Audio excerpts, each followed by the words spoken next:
Counting down the best James Bond pre-title sequences, at number 3 we have Pierce Brosnan's brilliant debut, GoldenEye. So, it's still one of the greatest cinematic trips of my whole life, seeing that. I've never been so excited, never been so thrown as well. Like, just, catapulted Bond to much more contemporary levels and heights that I was not prepared for, but also sheer levels of excitement with a brand new James Bond who was smashing it. It's his introduction. This is his feeling. A bit like George Lazenby in On Her Majesty's. You don't see his full face to start with. You hear the, the sort of walking. The way he runs across. Yeah. There's a sense of urgency, and also when I was like, we don't know if that is Bond. No. We don't know for sure if you on the first watch. It's just nicely put together, and that opens with that really impressive shot of the dam, and it has that like, this is definitely a Bond film. Scale. The play, Bizarre music. Yeah. Because this is, of course, the first Bond pre-title sequence set in the past. Am I right? Yeah. It is. Oh yeah. Which I completely missed when I watched it first time. Yeah. I was just like, what? This is. Yeah. Well, there's no attempts to age anyone, so. No. Like now, it'd be like CGI'd. Yeah. Sean Bean. So Sean Bean has that. I always thought it was because Oromov shot near him and the bullet went like that, but people are like, no, is it the explosion? Because everyone was presumably blown up. Yeah. But Oromov... Because he didn't shoot him, did he? It must have been a blank. Well, presumably. It was the explosion. Because that's what he says, the same 3 minutes you gave me. Oh, no, sorry, the same 6 minutes you gave me, which is like... Yes. Obviously, he thought, if you shoot me now, we've got 6 minutes. He thought he had 6 minutes, but in fact, he didn't. He had 3 minutes, which is why he was caught in the explosion. Right, that's it. Yeah. Which is why he gets scarred. Right, that makes perfect sense. Again, pathetic. Never. Yeah, because I always thought it had to have been a blank, but I didn't know why when Oromov shoots someone seconds later that was a live round. Yeah, well, he does, doesn't he? Yeah, you're right. Because no one thought that through. Yeah, because they want you to think that. Yeah, you're not meant to exactly. watch retrospectively. He changed the bullet. He had one blank in his gun, and he had to shoot, and then the rest of them were live. That's what he was. It was a cutscene. Yeah.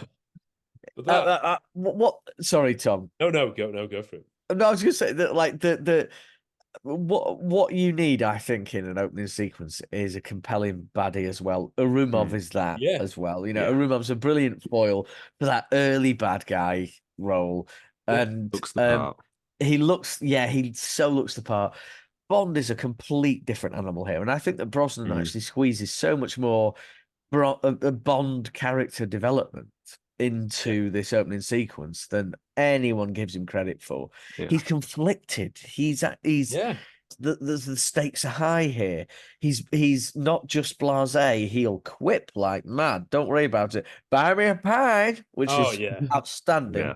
Brilliant. But he's never losing sight of the fact that there's a great big mission here, and he's on one with a friend, and that carries all the way through this. It's so good. It's so good. And obviously, physically, he's outstanding. It's fake. His reaction when Alec is shot, and he hides behind the sort of sweaty panic he has in his face, and the shot. Yeah. Really good. That's the most. And even for like Sean Bean, who's sort of introduced as a very, even though obviously you find out he's a 00 agent, he's introduced as a very different 00 agent, like the way he just walks in and shoots at scientists. Like, that's true. Hang on a minute, Bond doesn't just shoot people. He's just guy's just doing his job. Little clue, because like would Bond be like, hang on, he didn't need to do that. Yeah, and how aggressive he is when he sees him. It's like, because he's Russian, he's like the gun's right in his face. Yeah, like as if he's like, yeah, like pulling his leg, like I'll shit him up. Yeah. Sean Bean. Supporter. Yeah, very good. Could you bash it? I'm alone. Ни одного вздоха. Где ваши? I'm alone. Don't know what any of these things mean. They're just like really insanely aggressive sounds. Calling cards. Are they calling cards, do you think? I don't know. I mean, like, surely by that point, like, he can see that it's Sean Bean. Yeah, because I assume he knew he was there with him. Yeah, was he meant to rescue him? Who knows? I don't Did they just come in different ways, or did he do the bungee jump after him? Or I think, Imagine, they came, like, I think they came in different ways. Yeah. okay, I love the harrowing differences they might have had, like Sean Bean like crawling through, like yeah, human waste to Johnny get in there, and then Brosnan gets the really cool one of dropping straight onto the roof. I mean, yeah, the only film he does, he's always used his own accent, his Yorkshire accent, doesn't he now? But not in this. No, No, It's posh. yeah, lovely RP going on. Mhm. Aren't we all? You're late, 007. And then also Yeah. you've got that, the setting a precedent of, Bond films having that first mission. They're going in there just to blow it up. So it's not like, oh, no one's explaining a plot that you feel like, oh, later on it's going to you got like a stock baddie Russian who's trying to stop them. It feels it could easily be self-contained. It is, but isn't actually, it? it opens up. It's only not self-contained because of what we find out later. Yeah. You're not going to get more It's- exciting than the yeah. collection of stunts in this opening sequence. Well, yeah, see, that's the problem, isn't it? No, there's more than the bungee jump. There's some unbelievable Yeah. stuff with the plane and the motorbike. Well, I even think the lovely bit on the conveyor belt backwards is so good. Yes, that's so Bond, isn't it? You can't win. Oh, it's ridiculous. And the iconic shot of the barrels firing out. Yeah. Yeah. Like that's like if you're gonna do your montage of Bond clips, that's definitely has to be in it. I mean, that shot that goes over his head, that's Wayne Michael, Oh, stuntman. It's Brosnan. It just looks so like him, doesn't it? yeah. Weird. And Yeah. the audience, I remember it was a bit in the trailer, so you sort of knew it was coming. Mm. But Rob, at the cinema, again, like Spy Yeah. No, that was it's so formative. Yeah. Seeing this in the cinema was one of the great, like, I'd never seen anything like this. But not just that, like, obviously we'd seen bungee jumps on telly and stuff like that, Yeah. but not James Bond. No. Not like doing this to get into a base with so much drama and execution as this. It was just everything about it was completely perfect. And I do think it is one of the most perfect introductions to a James Bond you can possibly get. Mm-hmm. Yeah, absolutely. Yeah, I agree. The first you see the flicker of his face when he fires the Photon gun. Yeah. You sort of see his eyes, don't you, or his shadow. Yeah. Great. And he uses a laser as well. He uses a yeah. laser to cut the Gadget thing. straight And again, in. you see the light bounce off his eyes. Yep. And yeah, the toilet bit is very Bum, Russian. bum, bum. Yeah, I'm sorry, forgot that's to the most knock. memorable music in Bond. It's so good. Partly 'cause And we it get keeps being good. It keeps being Yeah. good. But it also adds, I think the writing of this sequence in relation to everything that comes forward, this is like, if you want to link your pre-credit sequence to the rest of the movie, this is how you do it. This is how you do it. It feels like there was a real conscious effort to like, right, it's clean slate. What do we want? What does the audience want? And how do we do that in a modern setting without it feeling cheap in a kind of like nod to the camera kind of thing? Back to what do we want? Bond, action, adventure, story, everything. Tick, tick, tick. Let's do it really well. And every time I watch it, the action is so. He has a very distinctive way of shooting action, like the way that the guards run and they get blocked and they're flying around and they get shot and everything. Yeah, and the machine guns fire. And there's not many action films that have that sort of ferociousness that isn't like body parts being blown, like arms coming off. It's really frenetic, and I think that the whole opening, the way it's shot, the build up, the humor that is all again all the way through that. Some iconic shots and dialogue, it's just unbelievably good. And again, as a kid, it feels like a self-contained adventure that you would just play. Like, let's do the opening of GoldenEye, kind of like sneaking around in your combat pants. Yeah. We did this, Rob, didn't we? When we were filming over and over, over and over. We got AK-47, toy AK-47s. And I know, again, people will complain, oh, that wasn't the flowy Bond, all this mowing people down with a machine gun. But he stole one of the guns, didn't he? Just the whole, this, Rob. That's what we want. It doesn't take much to get that Bond feeling. And wanting to be Bond. Yes. As well. This you want to be Bond all the way through this. which is dead crucial. Effortlessly cool, like you say, that bit where he just, Yes. and the humor of like him, like he's trapped. How's he going to get out of this?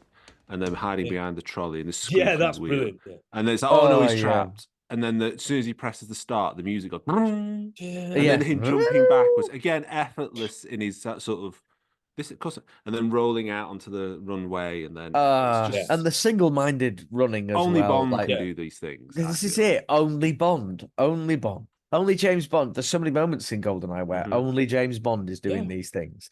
And it was like, right, so the action hero, that action hero that we loved through the 60s, 70s, and 80s, he is back. He is contemporary. He's here. He's still doing all that stuff. And in a lot of ways, he's up there being as cool as he's ever been.